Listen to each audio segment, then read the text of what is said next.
मिनश्शैतानिर्रजीम बिस्मिल्लाहिर्रहमानिर्रहीम। तमाम सुनने वालों को अस्सलाम वालेकुम। रब्बि इश्रह ली सदरी व यस्सिर ली अमरी वहलुल उक़दतम मिन लिसानी यफ़क़हू क़ौली। अल्लाह पाक के करम और फ़ज़ल से और उसकी दी हुई तौफ़ीक से सूरह फ़ातिहा की आखिरी आयत मुबारका का तर्जुमा और तफसीर जानेंगे। सिरातल्लज़ीना अनअमता अलैहिम, सिरात रास्ता, अल्लज़ीना उन लोगों का, अनअमता इनाम किया, अलैहिम जिन पर तूने, गैर ना किया या गैर ना कर, मग़दूब गज़ब किया गया, अलैहिम जिन पर, वला और नहीं, लद्दालीन जो गुमराहों में हैं। सिरातल्लज़ीना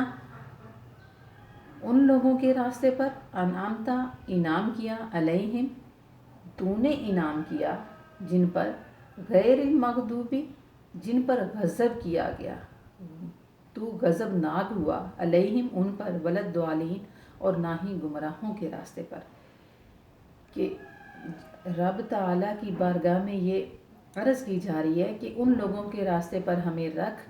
जिन लोगों के रास्ते पर तूने इनाम किया, इनाम वाले लोगों में शामिल फरमा, और मग़ज़ूब हुआ जिन पर तूने गज़ब किया, गज़बनाक हुआ, या गुमराहों के रास्ते पर जो गुमराह हो गए, तेरे रास्ते से हट गए, उनके रास्ते से हमें बचा के रख। अल्लाह ताला के ये फरमान मुबारक, ये जो आयत मुबारका हमें दिखाई गई है या दी गई है,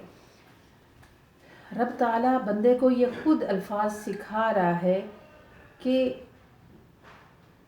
जिसका सूरत निसा में भी फरमान मुबारक है कि वह मैं युतिल्लाह व रसूल फ़उलाइका मअल्लज़ीना अनअमल्लाहु अलैहिम,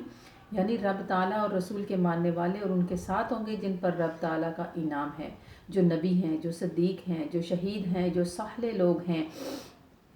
और जो बेहतरीन अच्छे साथ हैं और रफ़ीक हैं। ये अल्लाह का फ़ज़ल इलाही है और अल्लाह का जानने वाला होना ही काफ़ी है, और अल्लाह के जानने वालों में शामिल होना ही,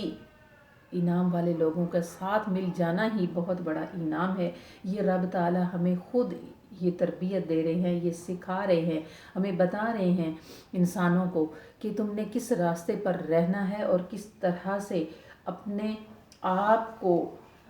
इन लोगों में शामिल फरमाने के लिए दुआ करनी है, तगो दो करनी है कि अल्लाह ताला की अज़मतों की किबरियाई के बयान के बाद ही, उसके मुसलसल इनामात के इतराफ़ के बाद, अपनी अबूदियत और नातवानी का ऐलान करने का बाद, इंसान अपने रहमान और रहीम और रब के हजूर में दुआ के लिए हाथ फैलाकर गोया अर्ज़ करता है कि मैं तो कमज़ोर हूँ, नफ्स की फ़रेबकारियाँ और शैतान की वसवसा अंदाज़ियाँ बहुत शदीद हैं, खुद तो मेरी दस्तगीरी फरमा, अपने लुत्फ़ व करम से मुझे सीधे रास्ते पर साबित कदमी से चलते रहने की तौफ़ीक बख्श और अपनी रज़ा की मंजिल तक पहुँचा दे।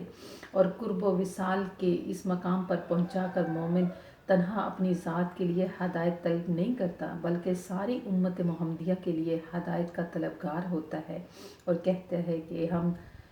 हमें इस तरह के रास्ते से छुटकारा दे दे कि जो हमें तेरे रास्ते से दूर निकल जाएं, या हम ठोकरें खाते फिरें और हम आखिरत के जो आला मर्तबे हैं, आला मकाम पर हमें जो फ़ाइज़ होना है मोमिन का, उससे हम कहीं दूर ना निकल जाएं। एक से एक और बुलंद और एक से एक आला दर्जा जो अल्लाह पाक ने हदायत वालों के लिए रखा हुआ है। मोमिन जब ये दुआ मांगता है तो उसका मकसद होता है कि उसे वो मौजूदा मकाम और कुर्ब व हदायत से अरफा व आला मकाम पर फ़ाइज़ फरमाया जाए, और शैतान की वसवसा अंदेज़ी और नफ्स की कमज़ोरी के बायस कदम के फिसल जाने का जो हर लहज़ा ख़तरा है, उससे महफूज रखा जाए और उसे उस राह पर सबात नसीब हो, और वो दमे वापसीन तक शैतान के हर दामे फ़रेब को तार तार करता हुआ राय हदायत पर पढ़ता चला जाए। और अल्लाह ताला इसी तरह के लोगों में इंसान को शामिल फरमाए और उसके इसी तरह के लोगों के साथ उसका ख़ात्मा ईमान बिल खैर कर दे, तो इससे बढ़कर उसके लिए और क्या अज़मत हो सकती है। ये दुनिया में जो हम आए हैं, दुनिया में जो हमें भेजा गया है, इसका मकसद भी यही है कि इंसान को ہر وقت ہدایت اس سے طلب بھی کرنی چاہیے اور ہدایت والے راستے پر بھی رہنا چاہیے، اور اللہ تعالیٰ کے کرم اور فضل کے بغیر یہ چیزیں نعمتیں یہ عطا نہیں ہوتی۔ اور ہمیں یہاں پر یہ بھی دیکھ لینا چاہیے کہ اللہ تعالیٰ نے ہمیں اب کیا دکھایا ہے